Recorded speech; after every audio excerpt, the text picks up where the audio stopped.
নমস্কার বন্ধুরা, শুভ সকাল। কেমন আছেন আপনারা সবাই? আজকের ব্লগটা শুরু করছি। তখন বাজে সকাল 5:30। ঘুম থেকে উঠে ছেলের জন্য একটু টিফিন, আর ছেলে যে খেয়ে যাবে আমি তার জন্য প্রেশার কুকারে ওর জন্য আলু কুমড়ো দিয়ে সিটি মারতে বসিয়ে দিয়েছি। ওটা ঘি দিয়ে খেয়ে নেয়। আর ওর জন্য একটু এগ ফ্রাইড রাইস করে দিচ্ছি। তারপরে আবার ওর জন্য ব্যাগটাও গুছিয়ে দিতে হবে আমার। সকালবেলায় প্রচণ্ড তাড়াহুড়োর মধ্যেও আমি করছি।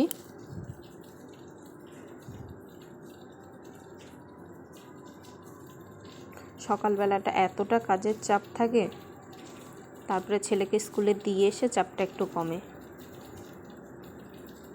এটাও খুব ভালো খায়, ওর পছন্দের একটা টিফিন হচ্ছে। আর সঙ্গে দিয়ে দেবো 4টে খেজুর দিয়ে দেবো। ও এখনও ঘুমিয়ে আছে। এবার ওর বই খাতাটা আমি গুছিয়ে দিই ব্যাগে। তারপরে ওকে ডাকবো, তুলে ব্রাশ ফ্রাশ করিয়ে দিয়ে খাইয়ে রেডি করে আমি আবার দিতে যেতে হবে।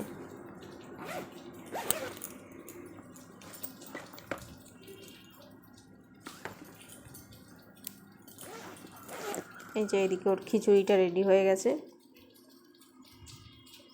স্কুলে দিয়ে চলে এসেছি, স্কুল থেকে নিয়েও এসেছি। দেখুন, আমি একটু মুখে বেশ কিছুদিন ধরে রোদে বেরিয়ে একদম ট্যান পড়ে গেছিলো, তার জন্য একটু টক দই আর বেসন দিয়ে একটু মুখে মেখে নিলাম।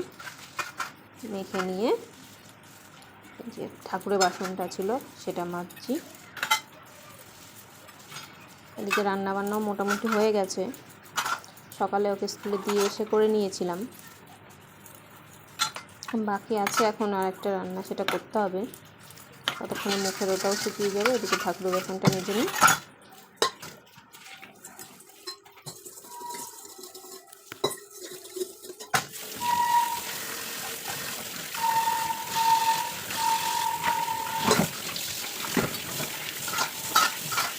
পিতাম্বরী দিয়ে বাসনটা মাজলে খুব সুন্দর পরিষ্কার হয়। এদিকে মাছের ঝোলটা বসিয়ে দিয়েছিলাম। একবার সকালে ঘর ঝাড় দিয়েছি, কিন্তু রান্নাবান্নার পরে আর একবার দিতে হয়, নাহলে নোংরা হয়ে যায় প্রচণ্ড। আর আজকে রান্না করেছি হচ্ছে ভাত, উচ্ছে দিয়ে ডাল, ভাড়ালি আর আলু ভাজা, কাঁকরোল ভাজা, আর আম দিয়ে চাটনি করেছি, আর মাছের ঝোল, ব্যাস। তারপরে আমি আবার স্নান করে আসলাম। আজকে একটু শ্যাম্পু করলাম, টাইম লাগলো যার জন্য।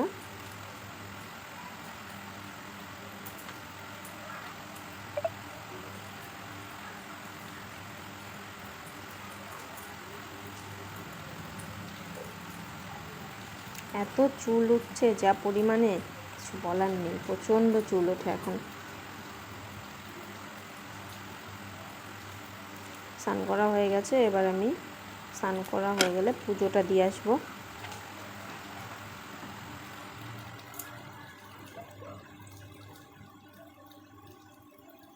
আজকের মতন আমার কাজ কমপ্লিট।